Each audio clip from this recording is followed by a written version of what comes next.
report them because there be some scammers, and we don't like the scammers. But welcome in, everybody. Welcome to the Rich Get Richard. I'm Mr. Richard. I was just talking to an individual about, there are so many people out here portraying to be other people, and it's just kind of annoying that you get messages and bombarded with other people proclaiming to be you and all other kind of stuff. So, be cognizant or be aware that there are scammers out here, and that goes for any account.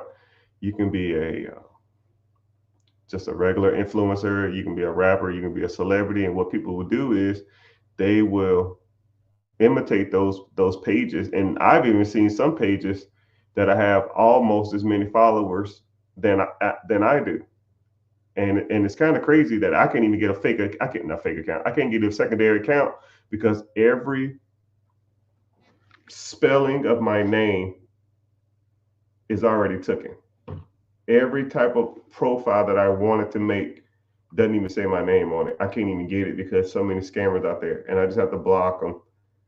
So if you ever get any messages from me saying invest in this, send me some money, do this, do that, it ain't me. I don't need to send you no text messages. I'll DM people or I'll message back to you, but I'll never ask you to send me money on an app. All right. Only thing I do, if anybody wanted to reach out or anybody want to learn anything about me or anything, anybody wanted to learn more about the process, is I do a free webinar. And in the webinar, it's me live. I interact with you, and you can ask me whatever kind of questions you want if you're like serious about moving forward, or serious about doing it and this stuff. And that's the only thing I do. And I do it like that specifically for that reason, because if I DM people, you can mistake and think it's me. I mean, there's some profiles out there of mine that has like hundreds of thousands of followers, and I'm just like, wow, man, this is crazy. I hope that I never, um, I hope that anyone never gets anything, being a victim of circumstance, even though I've come across people that people have money had been taken from them. And I almost feel bad. I can't do nothing about it though. I can't just, okay, cool. Someone took $300, $400 from you or something like that, or $500. Here, um, here's the money back, which I would happily do that. But then I'll run in the risk and people just saying, hey man, you sent me $500 and I sent you $500 and it was fake account. And it was just someone just saying that.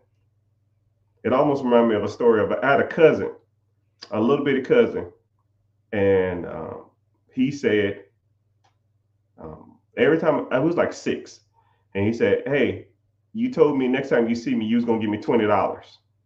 And I said, I did? He said, yeah. So I said, okay, cool, here you go. Here's $20. And then I see him again like a year and a half later, and he'll say, hey man, next time you said next time you see me, ask you for $20 because you owe me for something. I said, I did? He said, yeah. And I gave him $20. And this kid was doing that shit for he literally was doing it for like 10 years. Every year I saw him because I didn't remember. Then the wife stepped in and was like, that kid tells you that you go give him $20 every time you see him, and you don't even think about it. You just give it to him. I said, yeah, because $20 ain't a lot of money to me, and I'm not trying to sit back and think about it. Maybe I did say it. So that little turd was getting $20 from me every year for 10 years, or damn near 15 years. Moral of the story is, if I said, yo, if you got ripped off from a scam artist, message me and I'll give you the money back. Then these scam artists would just message me and say, hey, I got ripped off by you, give me money. And that's what I don't want to do. So, I mean, it's just part of it. But yeah, welcome in everybody. So if you fell victim or someone's messaged you on social media, it's not me. All right. Only thing I offer, like I said again, only thing I offer is the free webinar. Only reason I do the free webinar because you're interacting with me face to face. You can talk to me. You can ask whatever questions you want, and it's not somebody trying to sell you some crypto or some crap like that. but it's all good. Someone said, I'll make this Q&A real quick. Normally I give you some mindset stuff to start us off, but first person in the chat is talking about how do I flip $500? So I said, oh, okay, cool. Let's flip $500. And I want you to think about it like this. If I had to reset my life, if I had to start over from scratch and I didn't have any money, how would I do it? Because $500 comically is not a lot of money. So you almost got to see it as no money. So what would I do if I had to try to make money right now? Someone said scratch off. That ain't it. So this is what I would do. I would take all the time I had that I wasn't devoted to my job, because you're more likely to have a job. I would take everything I have and I would devote it towards making more money. So let's break that down. Let's say you go in at 8 in the morning, you get up at 7, you got to be there at 8, you get off at 3:30 or something. I don't know, say 4. You get home at 5. You wind down for a little bit, you take a shower. That puts you at about 5:30. 5:30 to 9:30-ish, 10 o'clock, that's when you need to start making more money. That's your time to devote towards any and everything that can make more money. So you say $500, you can buy a pressure washer. You can buy window cleaning supplies. Hell, you can buy a car detailing kit and you can start car detailing on the side. I have a good friend of mine who wanted to start making extra money. He bought a car detailing kit and he charges, a good car detailer is going to charge you $300 to $400. So what he does is, to get his name out there, he just charges $100 or like $75.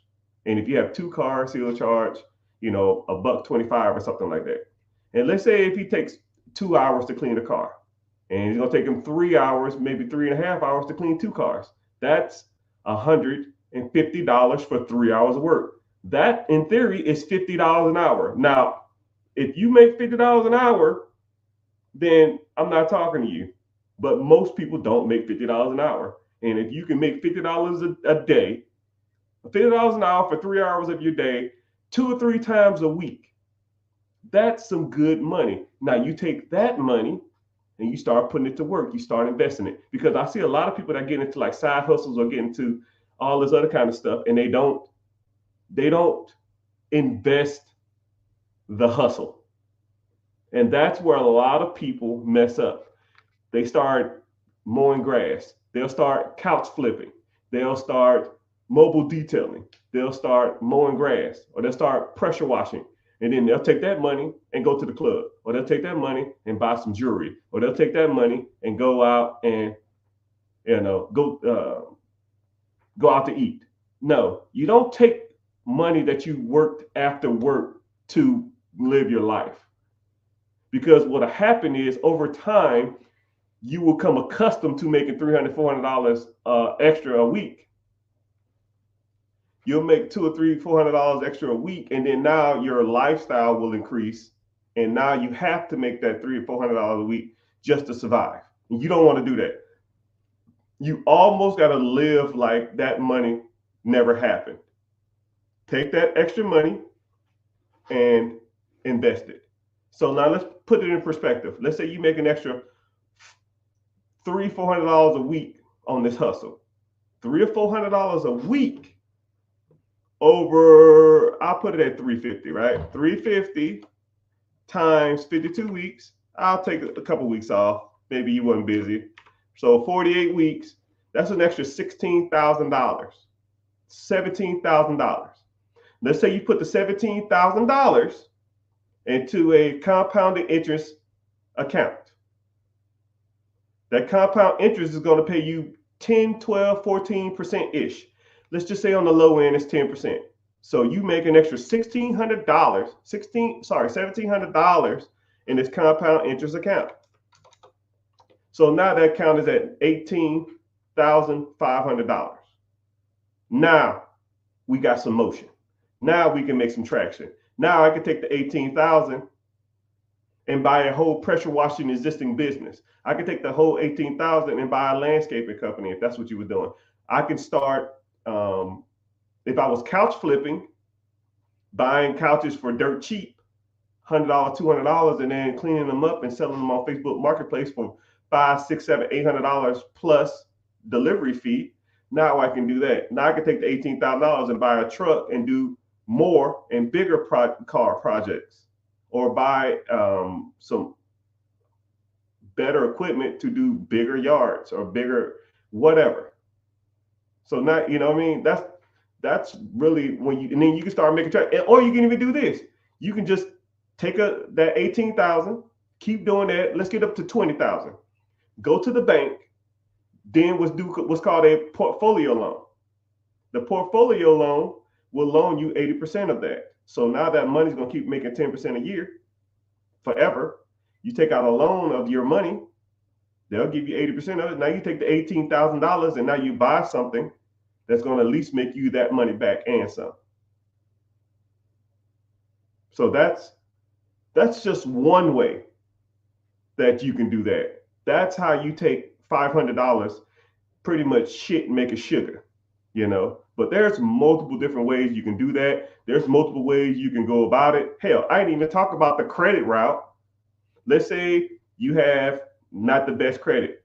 You hire me and my team to repair your credit. You take the credit, your good credit, and now you go out and get you an LLC, S Corp, C Corp, sole proprietorship. You take that, and then now you go to the bank, and now you get funds from the bank, lines of credit, and I'll even give you examples of some.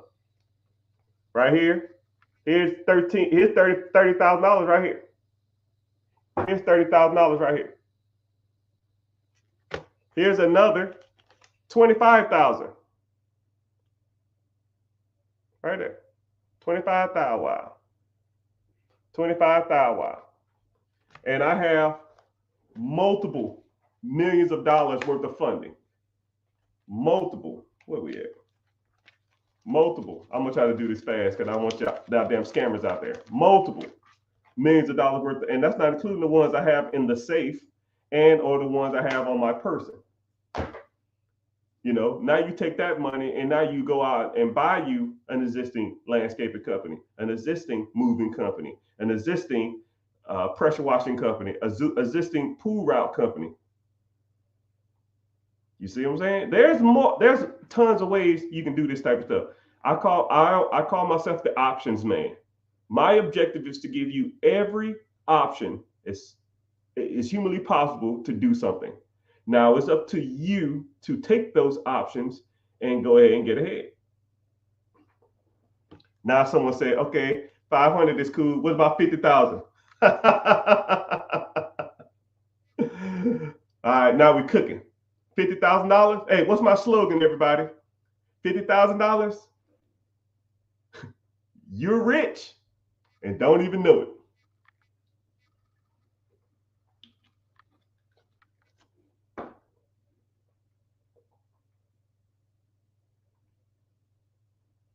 Somebody said $50,000. So this is what you can do.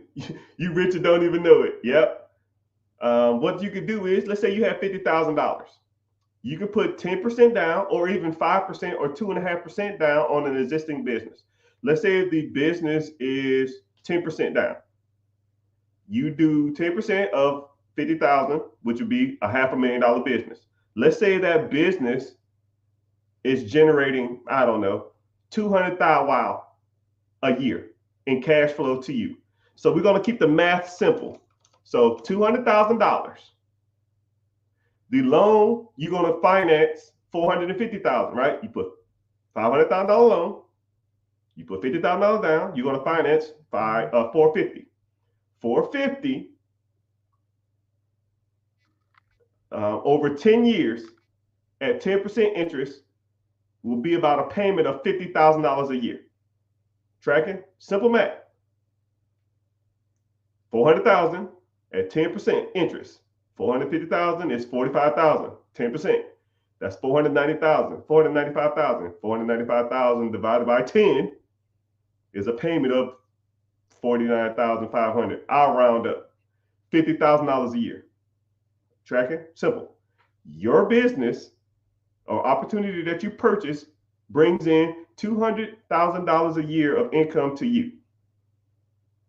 200,000 minus the $50,000 in payments you owe to the government or the SBA or the financial institution who gave you the small business loan. So now your $200,000 cash flow is reduced 50,000. So now you have $150,000 left. However, you want your money out of that deal now. Take your $50,000 out of that deal. So you have $150 left. Now you have a $50,000 expense, whether you took out a line of credit, whether you took out a HELOC, a home equity line of credit, a refinance, or you took a loan from your brother, whether you put it on a business line of credit, a business credit card. I don't give a damn how you got that money. Don't make me no difference. You make 50,000, you make 150,000. The payment was 50,000. Your down payment is another 50. So now after that, you have an extra $100,000 of cash flow. And there are some things that you can do to reduce your taxable income because you don't have to pay taxes on that $100,000. But putting down $50,000 in a year from now, making $100,000 ain't a bad trade. So now you take, now you're in year two. Year two, you don't have to pay back the $50,000. Wow. You've already paid yourself back. You got your money already out the deal. You know, so now the $200,000 come in if the projections are the same. $200,000 minus your $50,000 to the financial institution. Now you make $150,000 a year. $150,000 a year in cash flow over 12 months breaks down to about $12,500 a year. So who couldn't live off $12,000 a month? Could you live off $12,000 a month? Most people can live off $12,000 a month. And if you bought an absentee business, meaning that you didn't even got to be there, you will get a check every year, every month for $12,000, $500 on average for as long as you own that business. And a lot of people say, well, I'm going to take the $12,000 and pay it off. No. Screw the debt. I got $500,000 to the bank, or I owe $500,000 to the financial institution. No, that ain't it. That ain't the play. Don't pay off the debt early. Keep the debt as long as you can, because the debt makes you money. And paying it off is you actually lose money paying off the debt. Somebody said, what about overhead and expenses?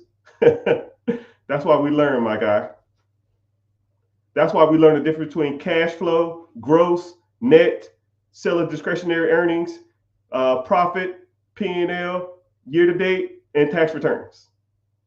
But I didn't really want to go into complex deep dive, but I already factored it in. But if you want to learn more about deep diving into certain businesses and certain entities and learning about overhead, expenses, employees, taxes, all that other kind of stuff, I have a free class that we talk about this stuff, and I talk about this stuff to a whole bunch of different type of people who like learning about this type of stuff. Link in the bio, join the free class, Wednesday, 9 p.m. EST. But that's a good question. But of course we factor that in. Why wouldn't I factor in bills? Someone said, where can I find these businesses for sale? I mean, you can find businesses for sale anywhere. You can Google businesses, your state for sale. And a ton of different websites will come up. Looking for businesses is not hard. It's almost like saying, where do I find someone to date? I mean, you can go to dating sites, you can go to the club, you can go to the bar. But if you meet set individuals and you have nothing to say, nothing to offer, you can't dress worth a damn, and you look a mess, what's the point? You have to know what you're looking for in order to get what you want.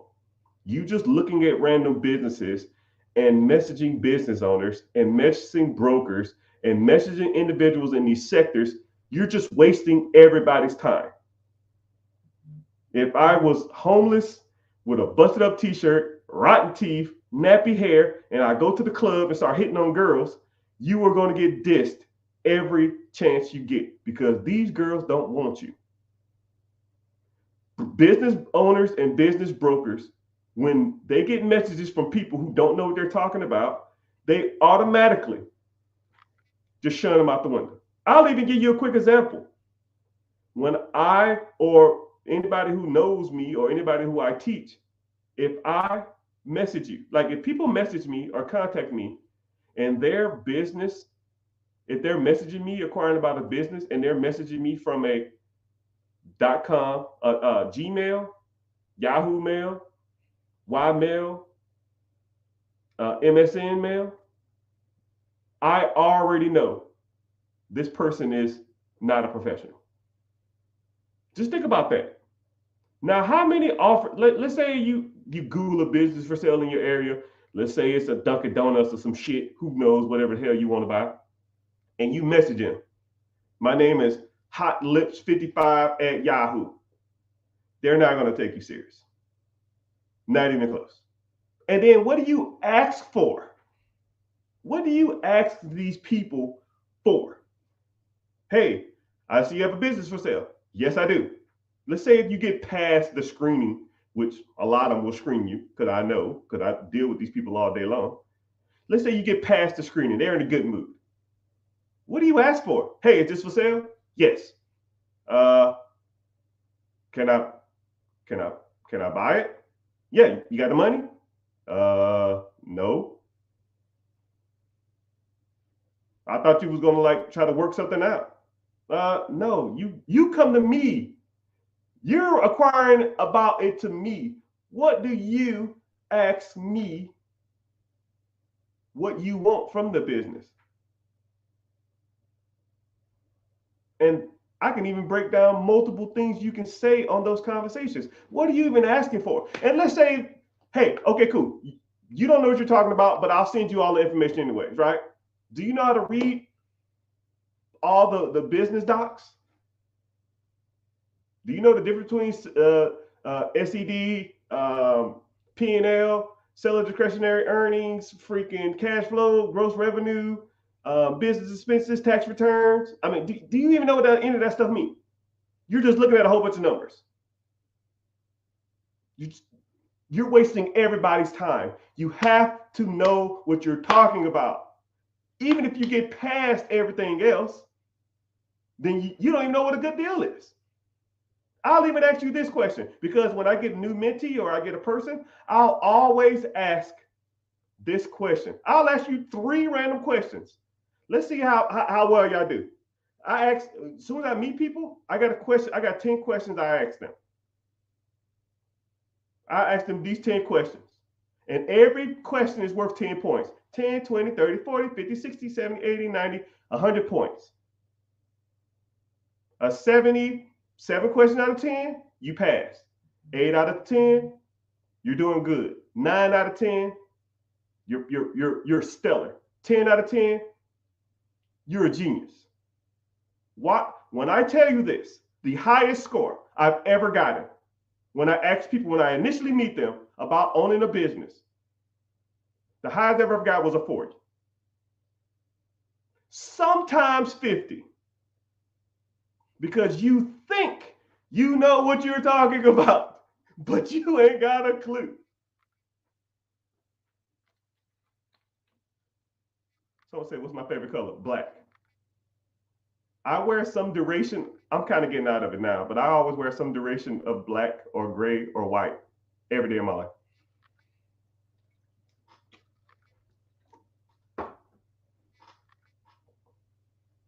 Focus, people. Focus. So I'll even do this. I'll ask y'all a question. I'll ask one of the questions I asked on the test.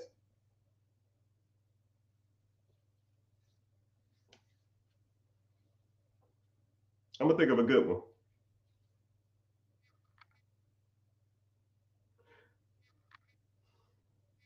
There's a business for sale. There's a business for sale. And the owner wants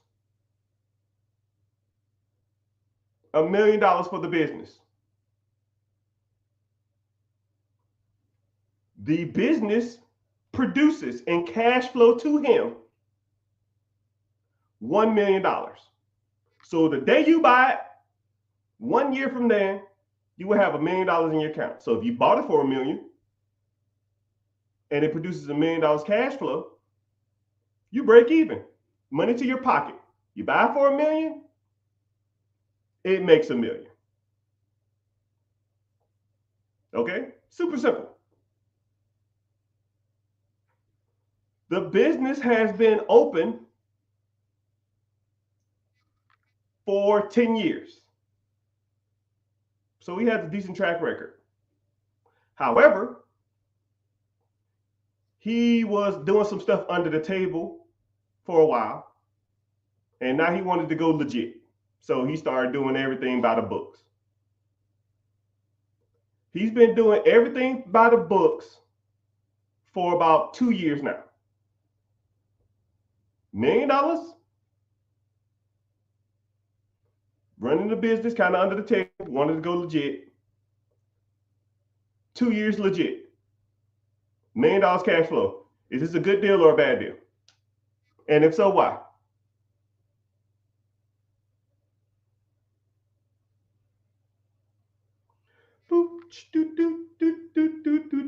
Someone said, do I have classes that teach it? Yeah, click the link in the bio, join the free class.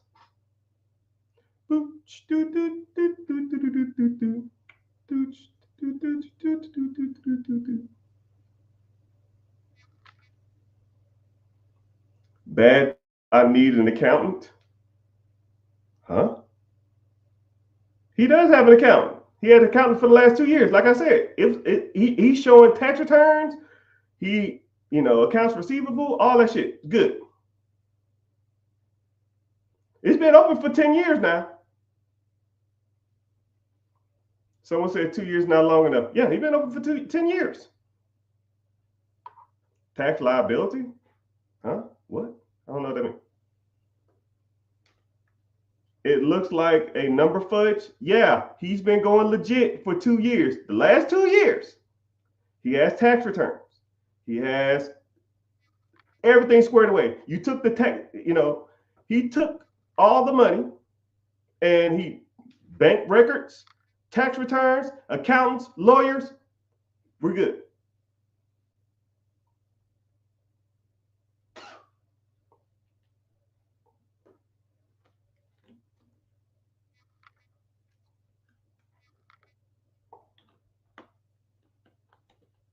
I'm guessing no, because of the tax returns ain't 100%. No. He went legit.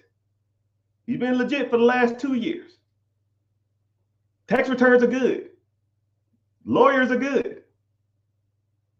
Everything's good. The taxes will still be on him. Huh? I don't know what that means. Only 2 years legit. Some people say good. Some people say bad.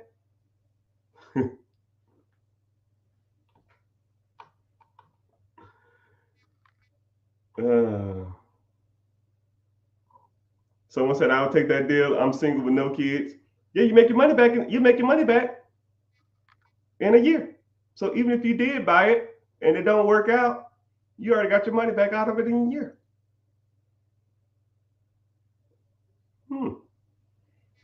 Those type of things that you should know, people. Some people say good, some people say bad. Who knows? I know. I'll give you another one real quick. Let's say there's a business and it's $1 million. And the cash flow is, to you, the owner, is $250,000.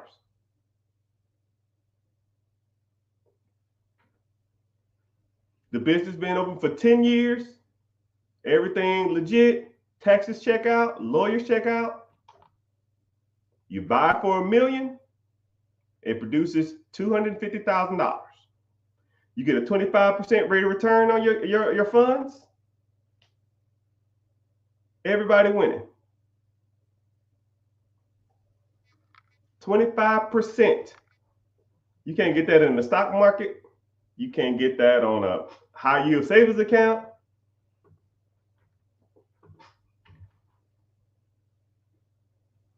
You can't. Someone said due diligence. Let's say the due diligence is good. Everything's good. Everything's legit. Lawyer's good. Finances are good. You got an accountant. The accountant's good. It's been open for 10 years.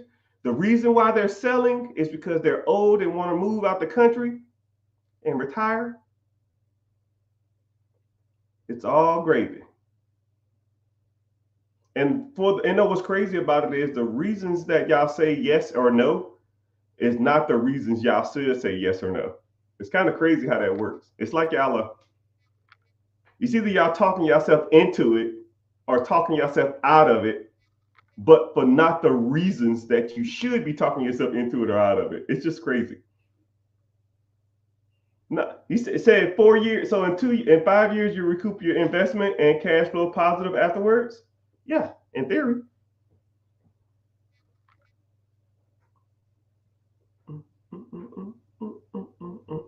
The answer is, I give you the answers to both of them. So question one, there's a business that is for sale for $1 million and it produces $1 million worth of income to you. Earnings before interest and depreciation? No, man. Like, you doing EBITDA and stuff? No. We're not doing no EBITDA stuff. Like, you're overthinking it, right? Surface level questions. This is surface level. Don't overthink this. He talking about some EBITDA, which is the calculations of earnings before depreciation, taxes, amortization, and appreciation. Dude, bro, no, we ain't talking about that.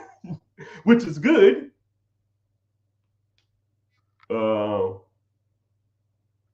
But generally you don't factor in EBITDA on business's cash flow because everybody's EBITDA is the same, is different. If I took all my income and reinvested back into the business, of course my EBITDA would be different if I took out a draw or I paid myself a salary or I paid myself as an employee. So EBITDA is irrelevant to a lot of these scenarios. But that's a good point though. So first question, $1 million cash flow, $1 million business. You bring $1 million business that bring in $1 million. He been doing good. The business been open for 10 years, but he was going legit because he was just doing stuff under the table, wasn't professional. He went legit 2 years. Still said he made $1 million. Lawyer's good, income's good, tax returns good, all of it's good. Good or bad deal? Survey says bad deal. So, question 2.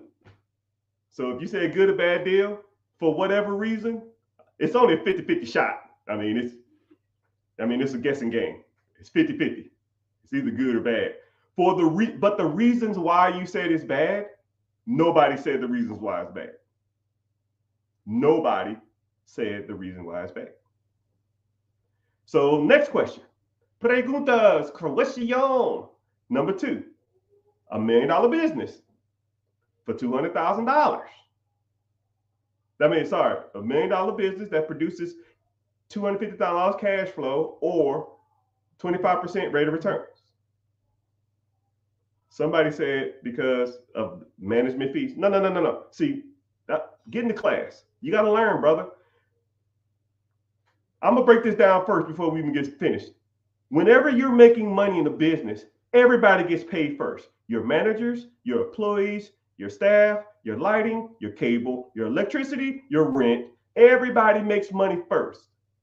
What's left is yours. And if you don't have enough money for everybody to go around, then you don't eat. That's why you need to learn this stuff, people. So when people say stuff like, what about a management fee? Yeah, managers get paid first. Employee is a manager. They get paid first. Rent gets paid first. Payroll, insurance, cable, water, electricity, they get paid first. That's why you have to learn this stuff, because some people out there will make $1 million and then pay themselves every month, and then they won't have enough money to go around after the fact. So you can't do that. That is illegal. You want to go to jail or you want to go home? Can't do that. So maybe I need to clear that up. But those are the type of things you're gonna learn. You learn that people get paid first. Then everyone gets paid first, then you get paid last. But what's good about that is everything that's left is yours. Word. Next question. The business is worth $1 million. It brings in, I don't know, $2 million in gross. Your profit is $250, which is 25% return. So after 4 years, 250, 250, 250, 250, you get all your money back. You make all your money back in 4 years. Is this a bad deal? Real quick, just pop in real quick. Say yes or no. Good deal, bad deal. Right? Some people say good deals. Some people say bad deals. Some people say no. Some people say yes. Survey says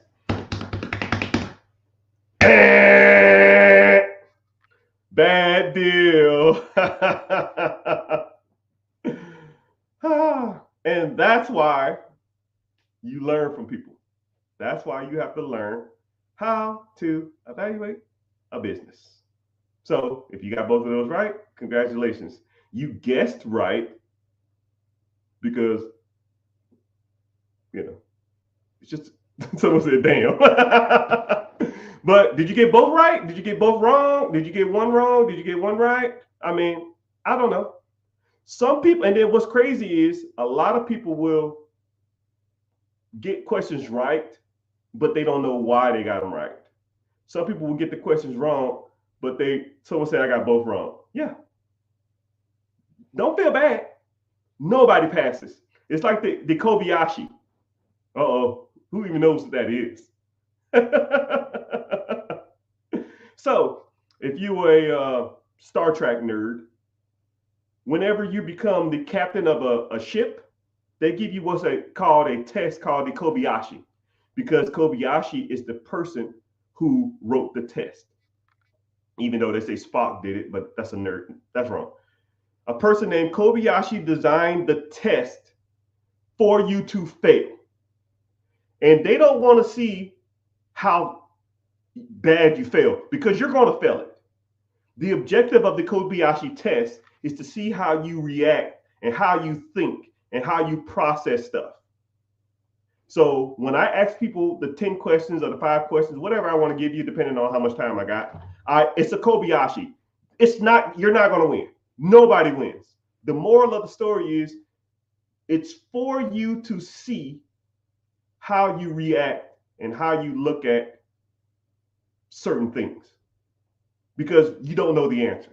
Because it took me years to learn the answers, and you're not going to just wing the Kobayashi.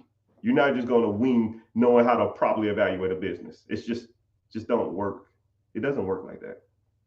You have to learn certain skills. You have to learn how that stuff works. Somebody said, "Hey man, I'm bested. I gotta know why I missed the first question." So the first, I'll even kind of break this down a little bit. I really don't go into deep dive and stuff like that, but I'll kind of break down the first one a little bit too. So whenever you're evaluating a business,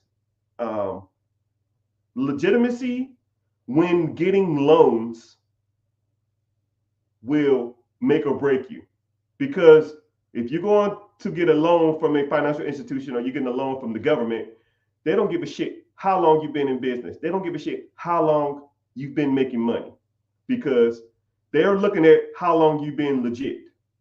So if you haven't been legit long enough for us to get a good track record of your history of the business, then it's not a good enough business for them. Now, on paper, because $1 million of income versus $1 million asking price is 100% rate of return, that's good. That's great money. But to a financial institution, they don't like that for multiple reasons, which I'm not going to get into on this. Multiple reasons. I can break down. Multiple reasons. And, I'm not saying I would or wouldn't. There's things that you need to learn about longevity and legitimacy when it comes to those type of entities.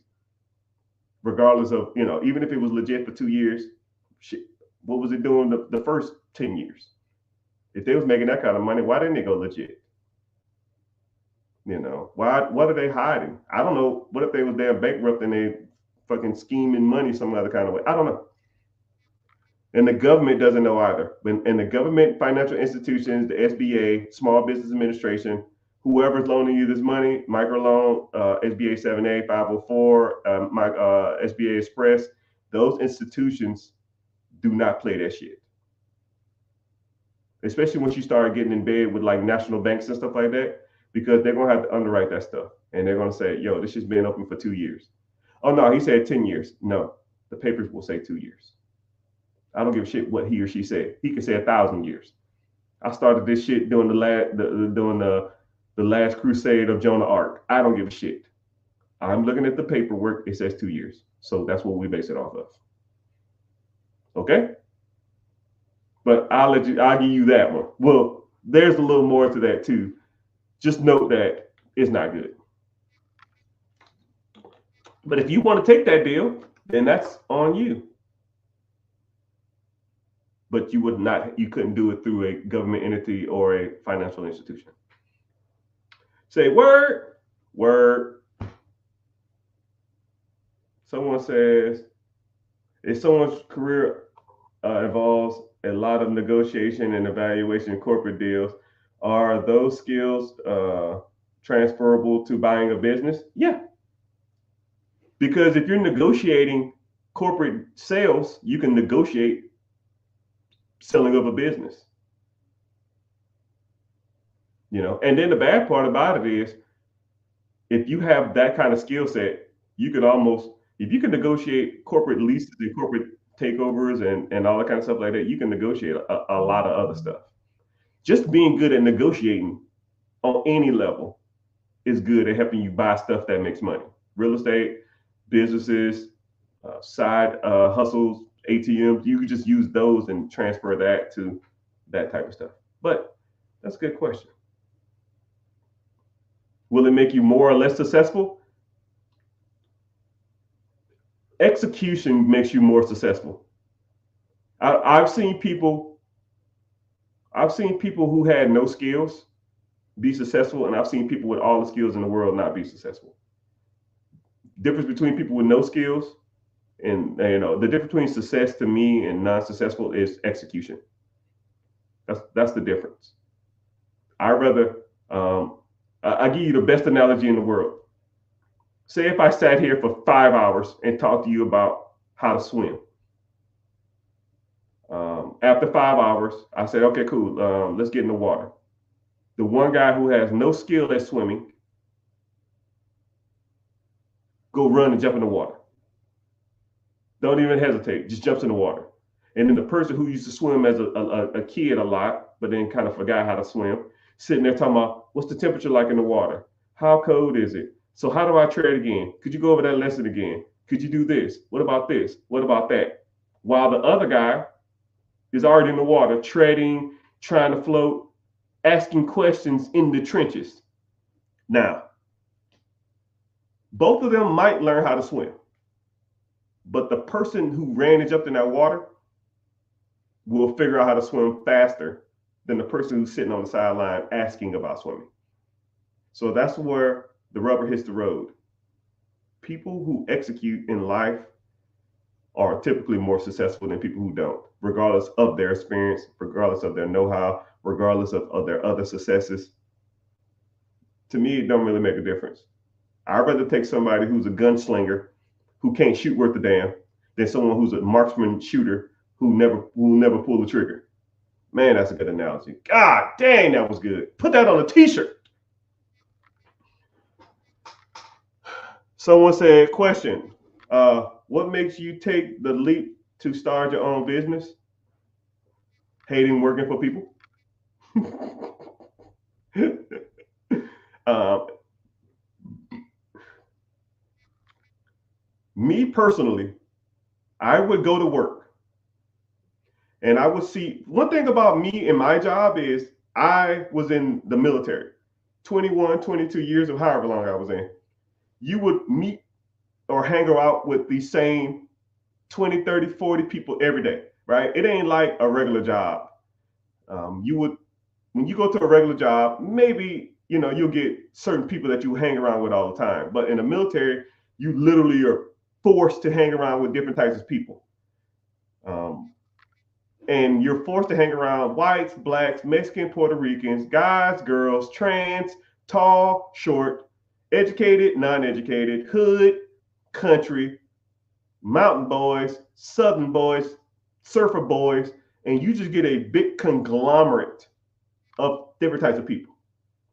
And whenever you hang out with those type of people for a long period of time, because we're stuck in ditches, we're stuck in cars or vehicles waiting for, I don't know, important people to shoot, stuck out in the middle of the 3 a.m. working on an aircraft, just sitting there under we're just sitting there doing nothing. And you meet and interact with multiple different types of people all day long.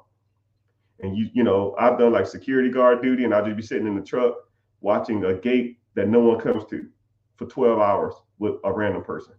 And you just sit there. That shit gets boring. So you just start talking to them. You start interacting with them. You learn their quirks. You learn where they're from. You learn about their family history. You just learn everything. And I've noticed when I started doing that, after like 5, 6, 7, 8 years of doing that, I noticed that a lot of people was like oblivious to life, and a lot of people had no real like drive or goal. I would meet people that had 20 years in the military and they say they're going to retire in a year or something like that. And I was like, so what are you going to do? I don't know, man. I guess get another job. It's like, so what the fuck you been doing for 20 years? No degrees, no other hobbies or anything, that other skills that can make them money. So I saw that it was a dead end, just constantly focusing on military all the time. So I took a step back from the military, which some people in my career hated me for it, and some people respected me for it, because I can't rely on the government for the rest of my life. And then I see these people who had no ambition, no goals, no fortitude for the future, just be stagnant in their lives. And I told myself, I can't be like this. I got to start learning how to make some real money, because this ain't it. This is not it. So that's when I started looking at different avenues on how to make more money. That's when I started to think outside the box.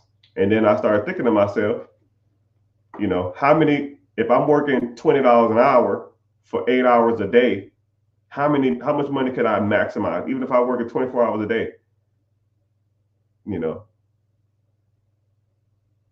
there's only three of me. I only can work 3 jobs max. But let's say if I had a property or I had a business that was doing, say if I made $50,000 a year, if I had a business that was making $100,000 a year, well, shit, that's double of me. Even if I was working 40 hours, it still was worth it.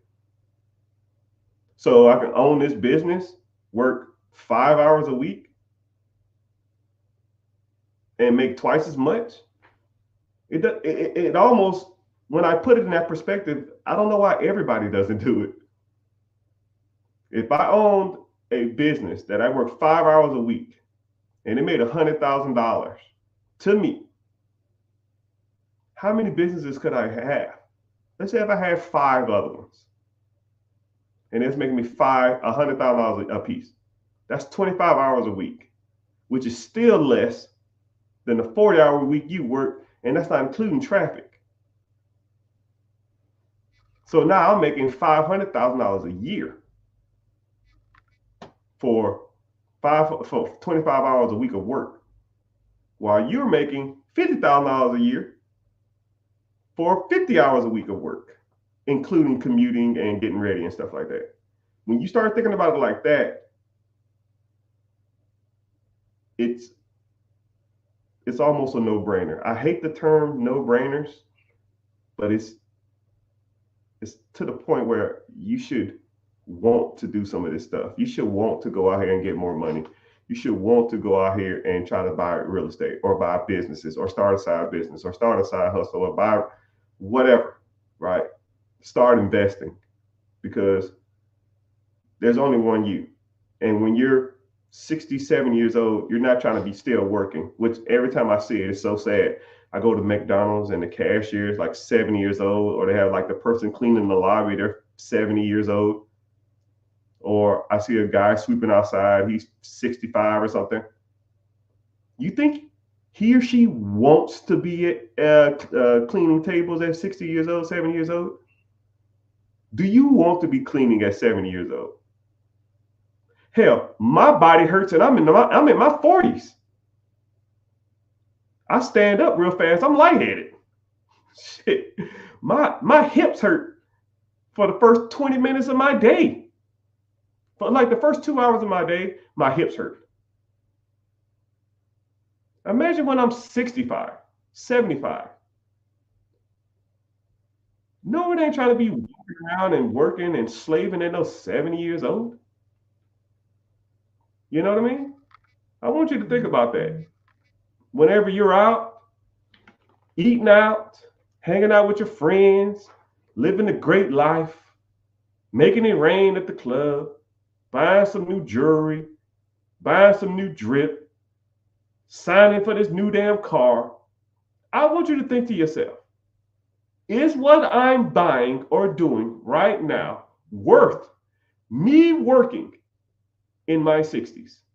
Is what I'm doing right now, what I'm buying, my Netflix, my hair, my nails, my clothes, me eating out, me going to the Bahamas, me going on vacations, me going to the club, me getting new jewelry, me getting grills, me getting Mac Daddy haircuts.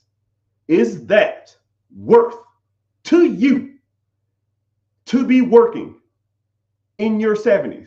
Well, I might not live to 70. Okay, fuck it. What if you do? Because I always get the ignorant people that'll say, well, I won't live to be that long. You never know. You here now? And with that mentality, you won't live that long. Because you can't think to yourself, man, I'm going to die young. It's a loser's mentality. My goal is to be 100, right? A functioning 100, right? Not like a Joe Biden 100. I ain't trying to be doing this. I'm trying to be cognitive or aware of my surroundings, still functioning as an adult, So I want you to think about it like that. I want you to think about it like, do you want to be working in your latter years of your life? Your hip, your back, your thighs, your fingers, your eyes hurt, you're tired at 20s or in your 30s, in your 40s. That shit hurts now. Imagine when you're 60 and still got to wake up at 5 in the morning. Still got to fight traffic. Still got to be listening to a younger coworker or a younger boss who don't know shit about their job. You think you think it's cool now, or you think it sucks now? Wait till you're damn 70, 60, still working, or having to live with your kids for your kids to support you because you made bad decisions when you was in your 20s, 30s, and 40s.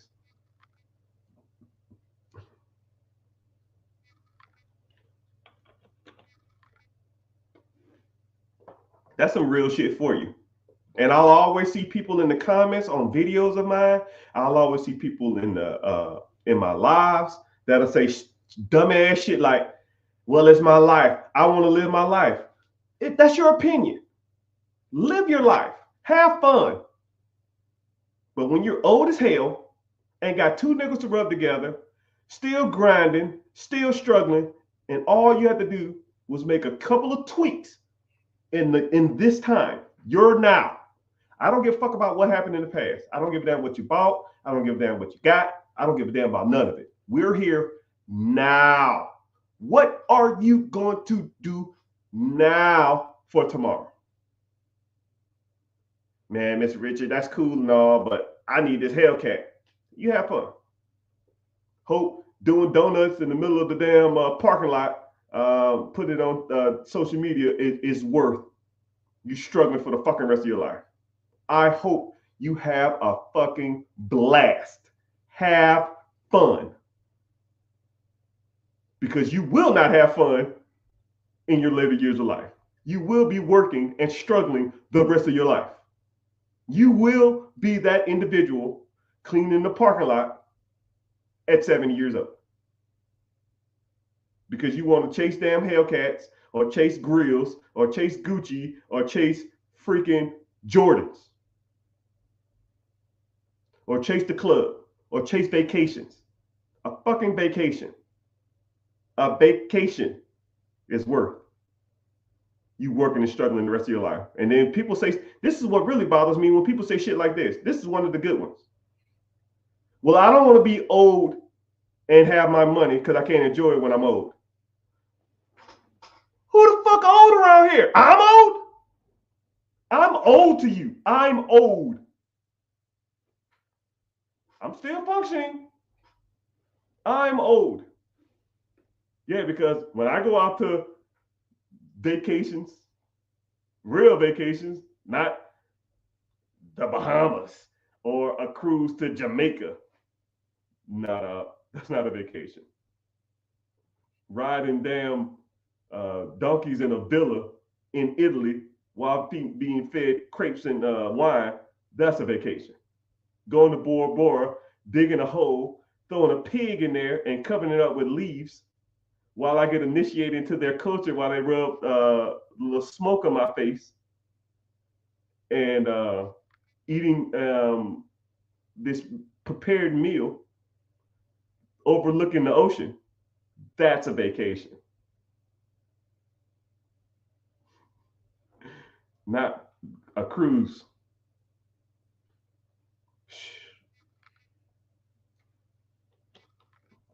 Hey, how you doing, sir? How you doing, everybody? Ma'am, sir. Cool. Come in. Welcome in. Join. Let me know where y'all from. And if you're new here, just say what's up. I appreciate it. We're streaming on all social media platforms. Facebook, YouTube, Twitter, Twitch, X, Instagram. I appreciate y'all for being here. TikTok. But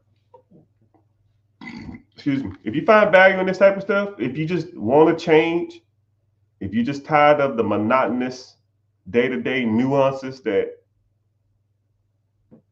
we've all been through, and it was kind of crazy though. Somebody DM'd me and said I'm oblivious, and it's kind of crazy how people message me and they think they know what they're talking about, but they say stuff like, "You're stuck in the matrix."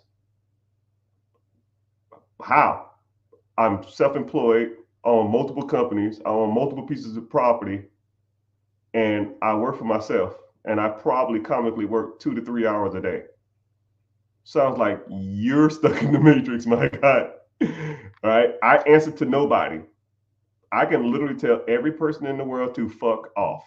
Now, if you can't do that, I wouldn't, but I can.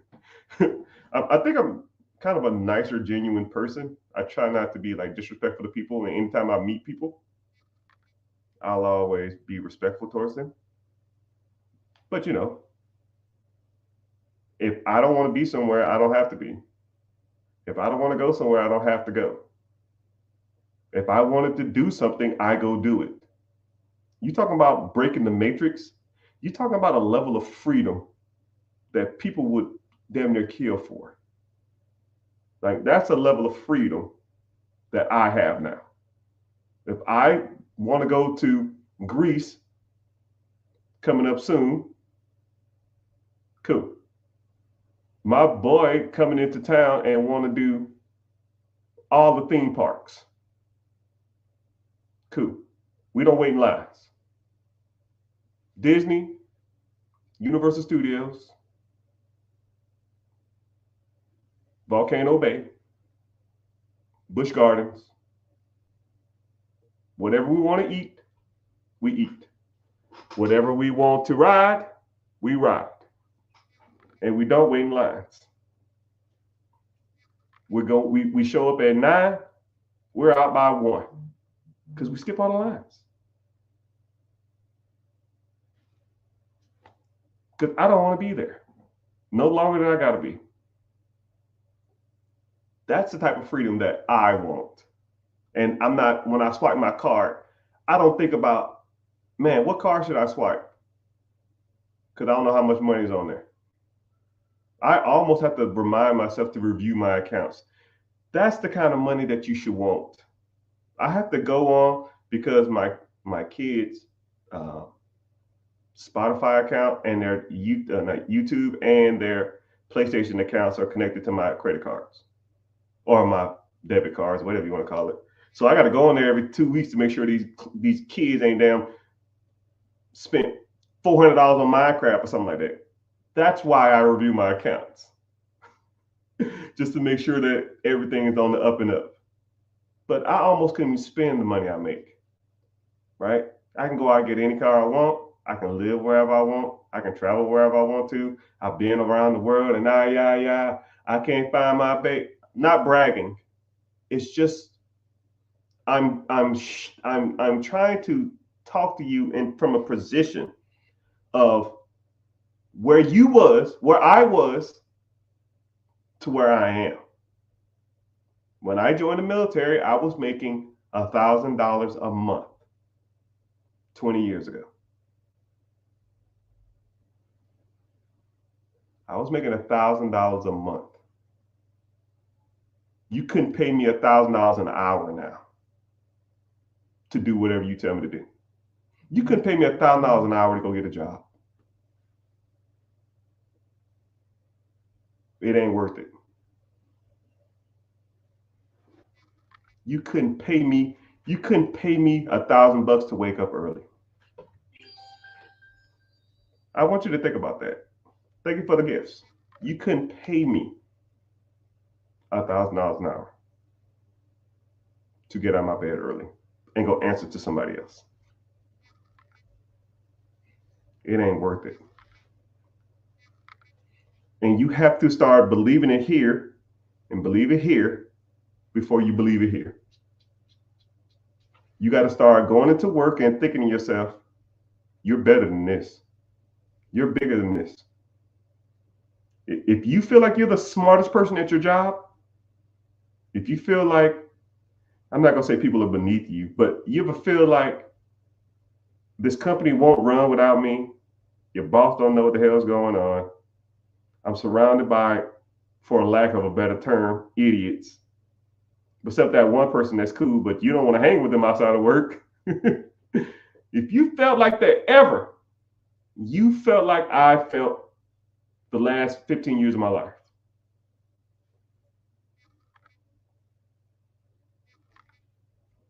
But I had to do my time. I had to put in the work. I had to do the grunt work. I worked my 9 to 5, and then after my 9 to 5, I did my 5 to 9. I evaluated real estate. I bought businesses. I bought real estate. I did side hustles. I couch flipped. I free cycled. All of this stuff that I tell you that you can do, I can teach you. But you got to take the first step, people. You got to want it. You got to commit here and commit here. And what's crazy is, though, is that I'll meet people that'll want to do something, and then they'll do it, and then they'll just revert back to wherever they was doing. Or they'll say, yeah, I'm ready to sign up. I'm ready to do stuff. 3 days later, oh, man, I can't. Cool. That's fine. No sweat off my back. I already got mine. I'm here for y'all because my objective, if you choose to accept it, is to be the number one financial, money, content creator, coach there is out there. That's my goal. Because a lot of these people out here don't know what they're talking about, and it's trash. It's not good. It's not productive.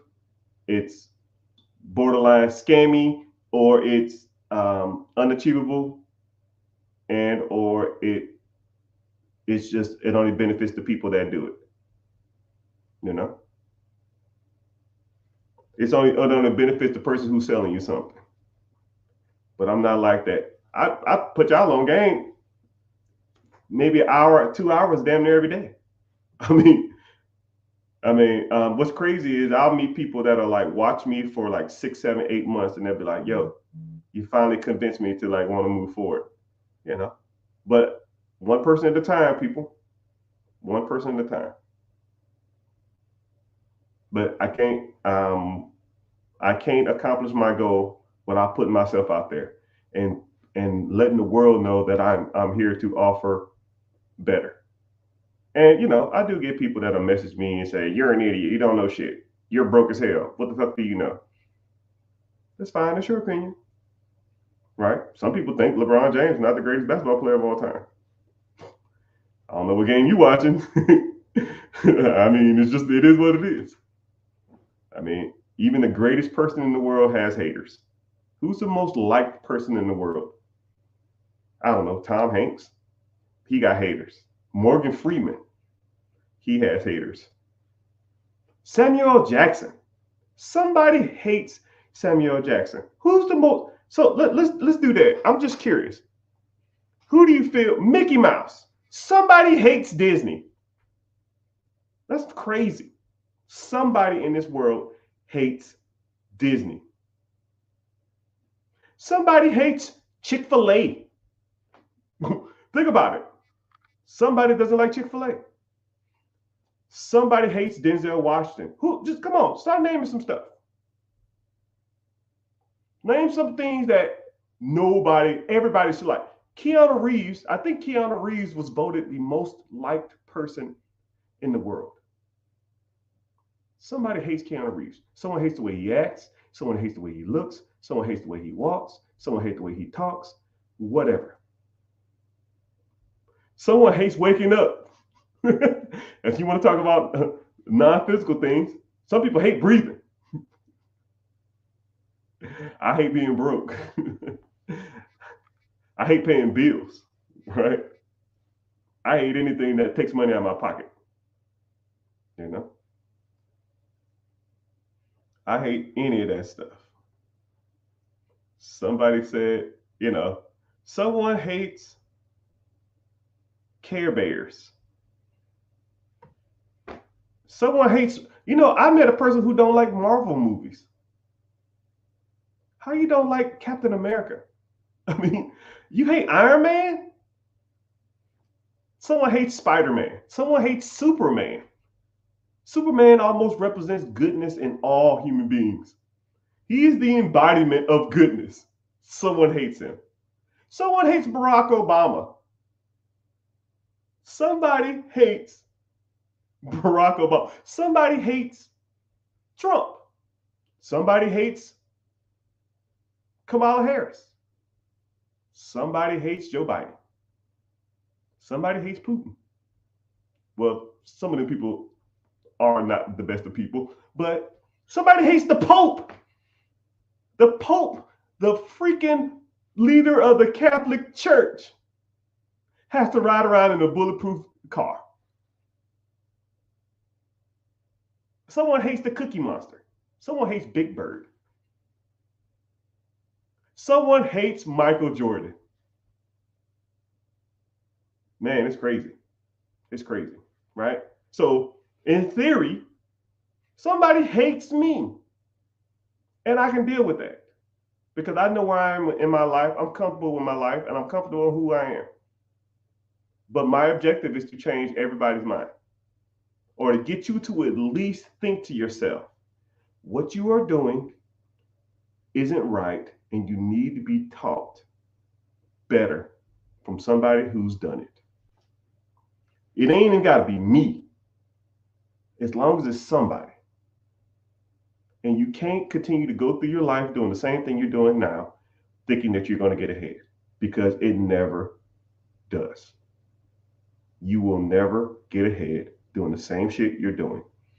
Credit card debt, buying cars, taking your little 2-week vacation and going out of town, or going on a cruise or the Bahamas or something like that, buying Jordan shoes, Gucci, all that kind of stuff like that.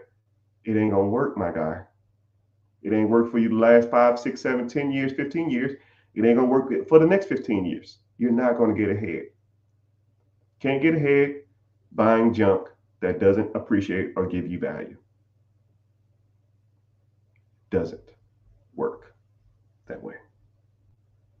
And if you don't listen to anything I say, just listen to that. It will not or do not work. Okay? All right, enough mindset stuff. I can talk about mindset stuff all day long. I can literally just beat you out to death on mindset stuff. I think I'm probably one of the better, especially freestyle. Like, I have no script. I'm looking at 4 screens. Like 5, technically. I'm just, speaking from the heart. And the same speech I give you, I give myself every day. When I look in the mirror and I'm brushing my teeth, or I'm cutting my hair, or I'm shaving, or I'm in the shower. I beat myself up more than I beat up y'all, so don't even feel bad. Someone said, okay, so cool, let's get to some questions. Before we get started, commercial break. If you watch it from social media, anywhere, I appreciate you. Tap on the screen if you're on TikTok for 15 seconds, get the likes up. If you're watching from anywhere, I have a free class coming up Wednesday at 9 p.m. EST. Eastern Standard Time, for those who don't understand what I'm saying. 9 p.m. EST, Eastern Standard Time, because I'm on the East Coast. What side? Anyways, 9 p.m. Eastern Standard Time on Wednesday. If you want to sign up, the link in the bio, or just go to therichgetricher.com, or just go to Instagram and follow the link, or TikTok and follow the link. Sign up. I don't sell your information. I just give you a notification that the class is going to start.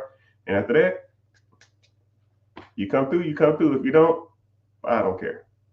It don't make a difference to me. I already got mine. But we do talk about different stuff. And you're interested? Let's go. If not, thanks for hanging out. Someone said even hate on Jesus. Yeah. Somebody hates Jesus. It's crazy. It's nasty work out there, man. It's nasty work. I can understand Justin Bieber or something, or even P. Diddy or something. I give you that, but some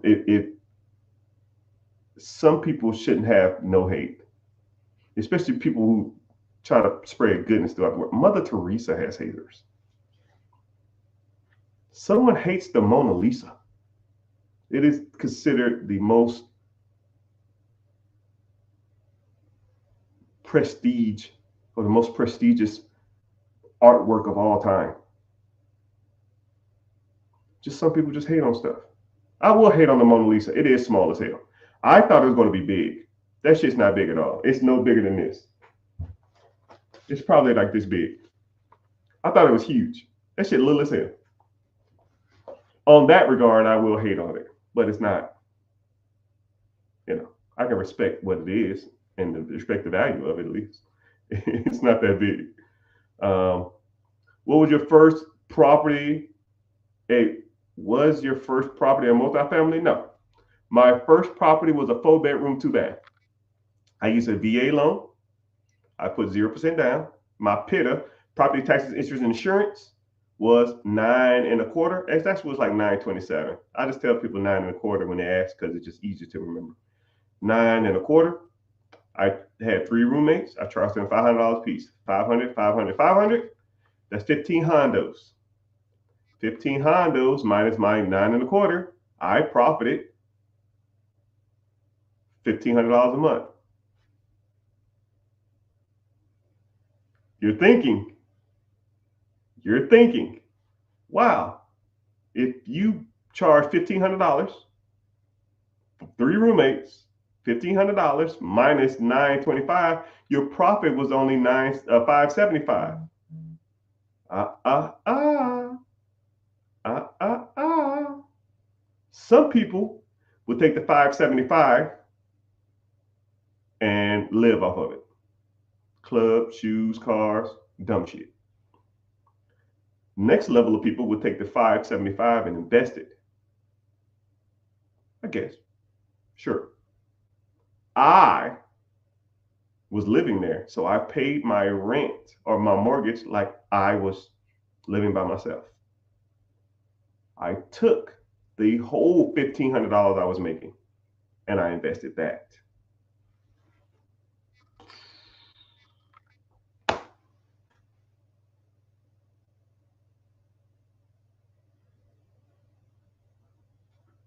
That's how I did it.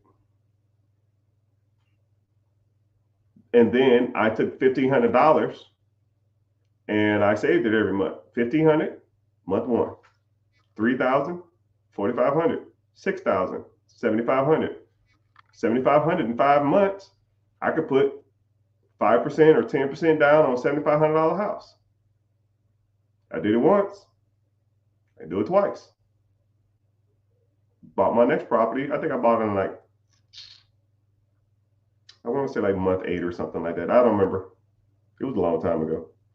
This was literally like 2008, 9-ish. I don't remember. 7, 8, 9. I don't remember. If I had $1 million to put on, I'll say 2008. I deployed to Iraq. I deployed to Bahrain, 07. I deployed to Iraq. No, shit. I deployed to Bahrain, 6. I deployed to Qatar, 7. I deployed to Iraq, 8, 9. I bought my first property. No, because I got sick. I got black lung in Iraq, and I already had the house. So between 2008 and 2009 is when I bought my first house. When I got back from Qatar, I bought my first house, and I was deployed. So I was stacking that money too. If that's relevant. Thank you for your service. No, thank you for your support. Berkey! And then when I got back, I think that's what it was. Yeah, that's what it was. I deployed, had that property. When I got back, I bought my second property. And then I bought my third and fourth. And then I bought, I think my fourth or fifth one is when I hit my first home run. It was a guy who was getting a divorce, and his wife and him was doing a short sale. He didn't have any money. The house was going to get foreclosed on. They wanted $40,000 for it. I offered them 35.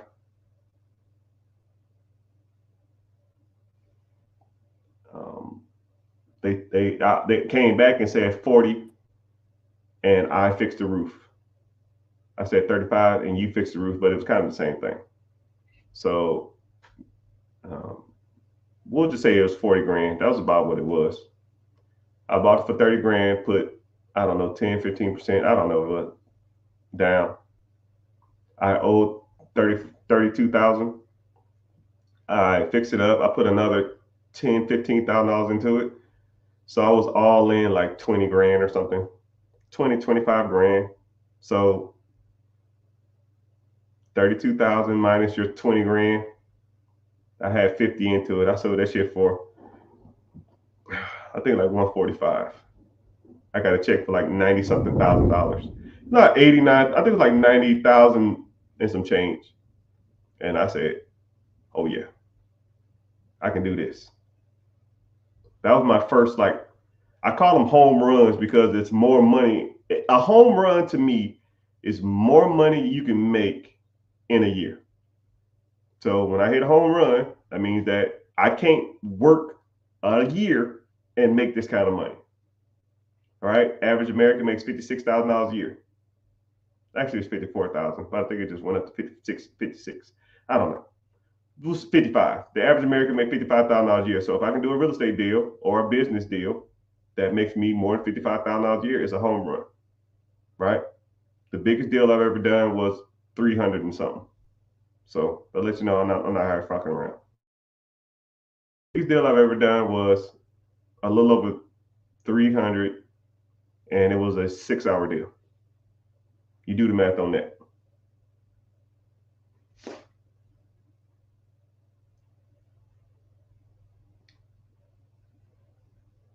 And what was crazy about it is the individual called me and said, "Yeah, I've been reaching out to a ton of people and nobody want to do this deal."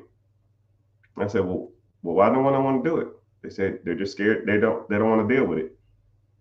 And I said, "Well, break it down for me." I kind of walk you through this one a little bit, and then um,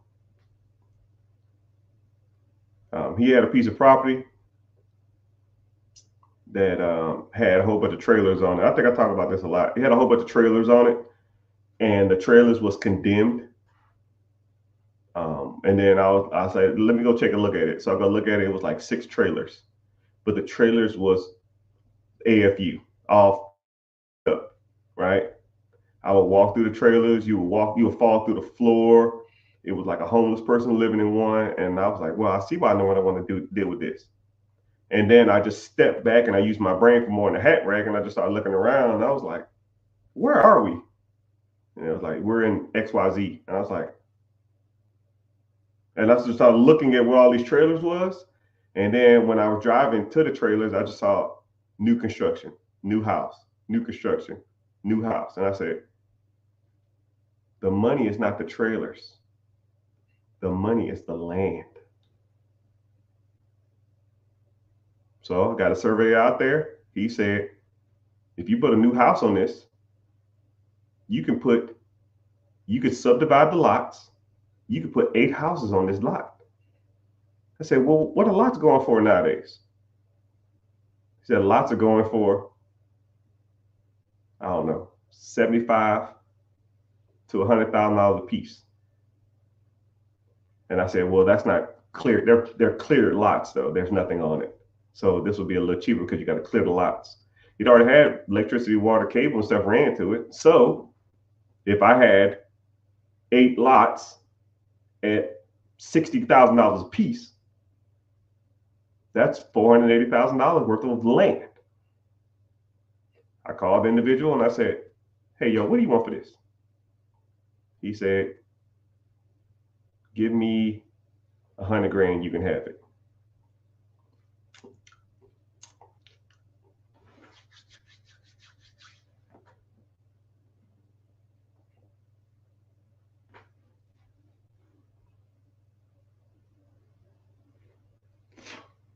I don't do land deals, but I did that one. But one thing about land deals that I do like and don't like, if you could take the property and shake it to an investor, cool. If it's in a desirable area, cool. Don't buy land and hold on to for years. That ain't a good deal. You know, that's not a deal. Now you can buy land and sell it. You can buy a land or a piece of lot that's extremely valuable in an area that a lot of people are building houses. You might got something, but you got to get it at a deal. But a lot of times, this was almost the height of real estate too. Like this was like in the 2022, 2021, 2023, when everything was just like, it was just, interest rates was cheap. There was a lot of money out there, and I knew I can shake it soon. Now I wouldn't probably do it. I wouldn't do it. I probably wouldn't do it now because people are sitting on land, people sitting on stuff like that now. So that's what I want to do. Hey, thanks for watching on Facebook. I see you.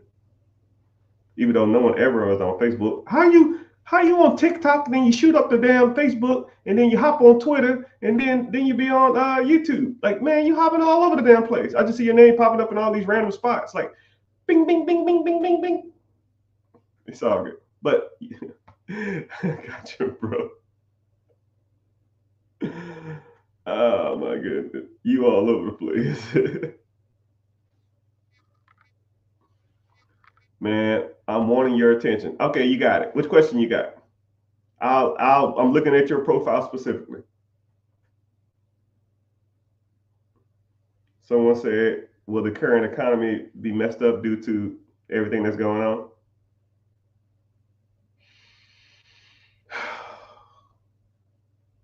Depends on how long it is. Depends on how long it is.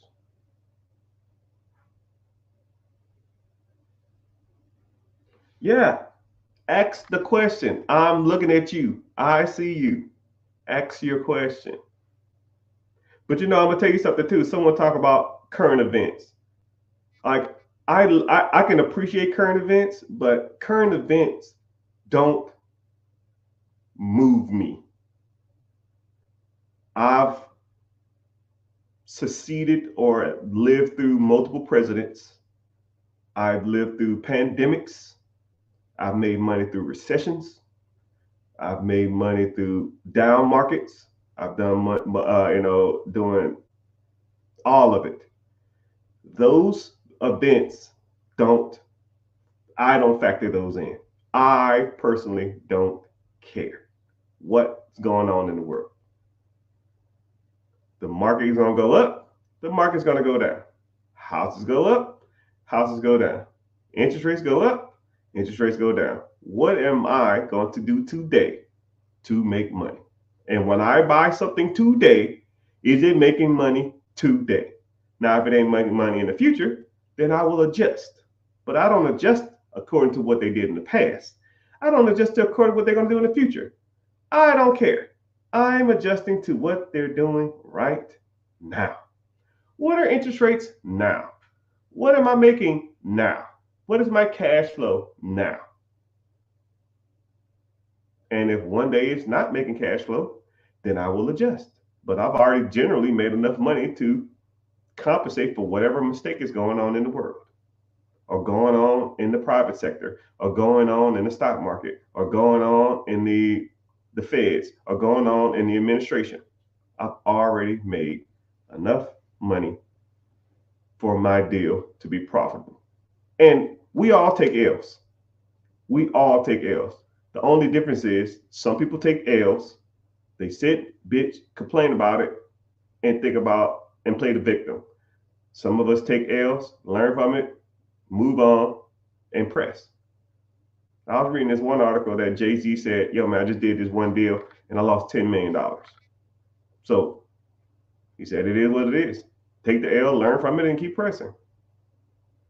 That has no factor on what I'm going to do.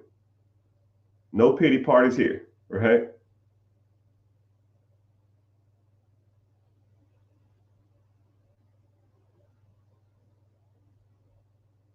Someone said, is it chaptered on your business or is it chaptered as an individual? Is what categorized or chaptered as a business? I don't know what I mean. Oh, does your bankruptcy work on an individual with the business? How does a bankruptcy work? Depending on the setup of the bankruptcy. Oh, the bankruptcy question. Depends on how your business is structured. First of all, bankruptcies are for businesses. Never file bankruptcy in your personal name. You never need to. Second of all, the S Corp, C Corps, if you do them right, the bankruptcy will fall on the business. If you have an LLC, limited liability company, whenever you file bankruptcy, because you're doing a Schedule C or you're adding some of that income is on your personal books, some of those debts that are acquired, you can be liable for. Just depends on your business structure. That's why you learn, right? But I don't know. That's like a hypothetical question. But if you're doing it right, you shouldn't be filing no damn bankruptcy anyways. I don't know why anybody filed bankruptcy unless the company is in turmoil or you are in turmoil and you don't even need bankruptcy for that. Just need to know what you're doing.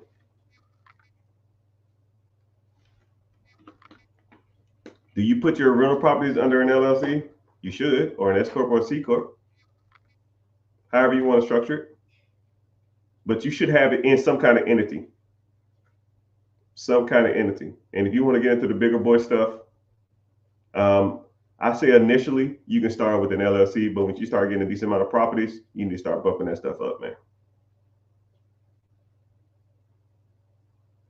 Oh, you so look. Hey, look at you, man. He hopping all over the damn place.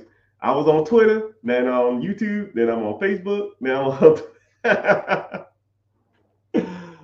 Oh goodness.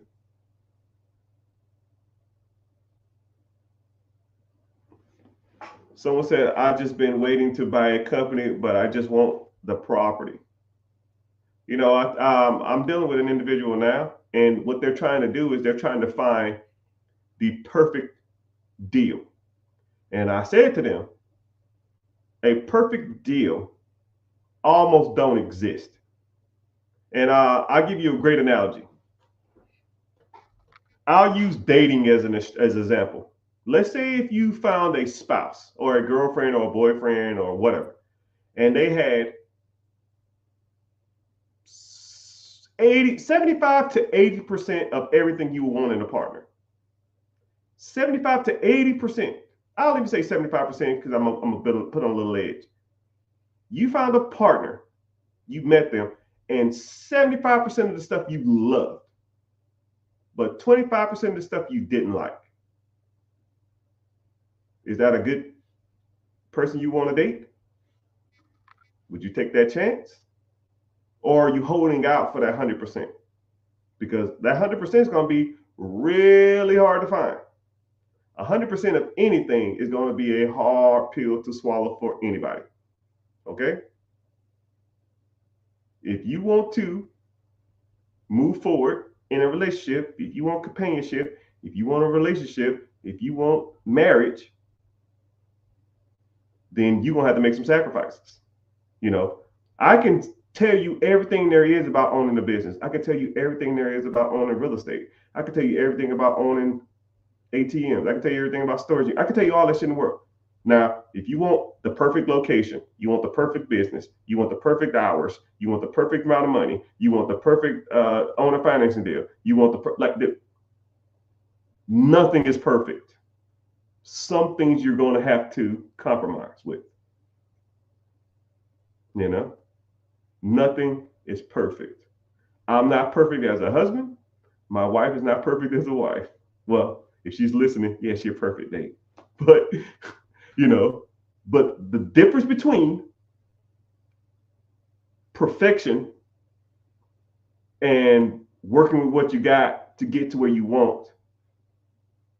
If I was looking for perfection, then I wouldn't be married.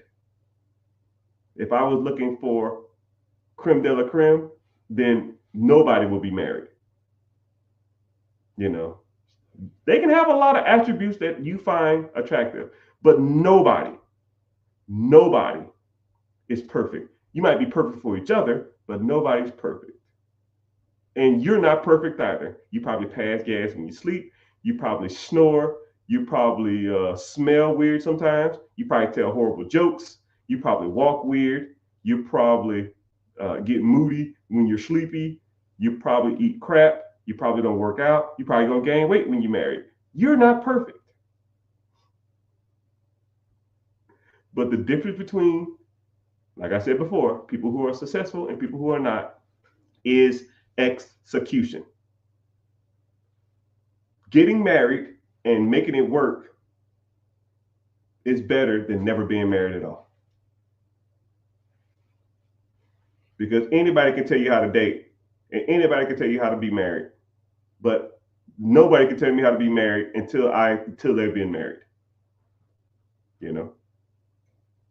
And nobody can tell me about owning a business until you own a business.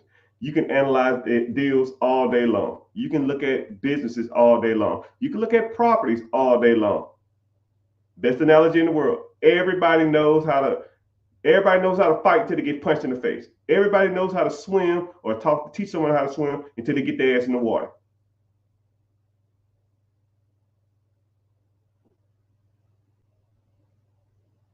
You got to get in the water, people. How much do you consider FU money to you? To me, it's kind of simple if you kind of think about it. FU money is the amount of money you need to make not to have to answer anybody. And it has to be reoccurring. It's not a set amount. So a lot of people say, oh, $1 million, $2 million. You're looking at it weird, people. Never look at a specific amount of money as FU money. It's an amount of cash flow that reoccurs that you don't have to do anything for or very little work to do.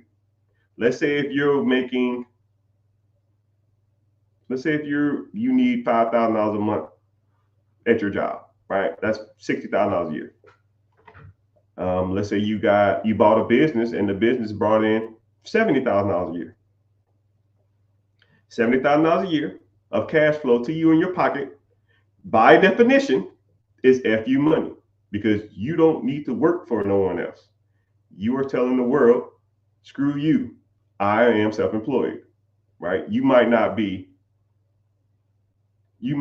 go to like a major restaurant and tell them screw you, or go to like a plane charter and tell them screw you, right? It's a limited screw you money or FU money, but it still is FU money. But now if you want to start talking about going to places and, going to the best restaurants in the world, flying all over the world, having the best house in the world, having the best cars in the world, then that dynamic or that metric is almost contingent upon what you want. If you want a Lambo, factor in the Lambo. You want a house on the beach, factor that in. You want $10,000 of spending in close a month of a budget, factor that in. Whenever you come up with that number, how much is a Lamborghini payment? $3,000 a month. Cool. What other car you want? I want a Range Rover. Cool. How much the payment? $2,000. So now you're at 5. What's your house payment? $10K. Cool. Now you're at $15K. How much money you need to live? I need another $5,000 in living expenses. Cool. That's $20,000. What else? You can do it with that? Cool. $20,000 a month breaks down to $250,000 a year. Now you need to buy a business that produces $250,000 a year. It's about as simple as it gets, people. But I hope you find value in this. Hope you learned something. I hope you gain some kind of knowledge or understanding of what it takes to get ahead in life. And you need to start focusing on what's stopping you from getting ahead. I don't know if it's money, capital, know-how, fear. You got to start associating with and start hanging around individuals who are doing this on a higher level. Now, I'm offering my hand out. If you want to learn, I'll teach you, but you got to want it. If you want to learn more, click the link in the bio, join the free class. I do it, it's Wednesday, 9 p.m. EST. So 9 Eastern Standard Time. So if you're in California, it'll be like 6 o'clock Mountain Time, 7 p.m. on Wednesday. If you're in Central, I think it's 8 p.m. I'm off. I don't even know the time zones, but I know it's Mountain, Central, Eastern, and specific times. No, Eastern, Western, Mountain, Central. That's it. I know, but I don't know the difference. I get the two in the middle. I think Mountain because I think of like the Colorado mountains. I don't know if that's right though. So Mountain, Central is in the middle. Central is like Texas. So they're 1 hour behind. So 8 o'clock East Coast would be 6. But yeah, if you're interested in learning more, click the link in the bio, join the free class. And if so, I'll see you there. Ask me all the questions you want and we can just go from there. If not, it's okay.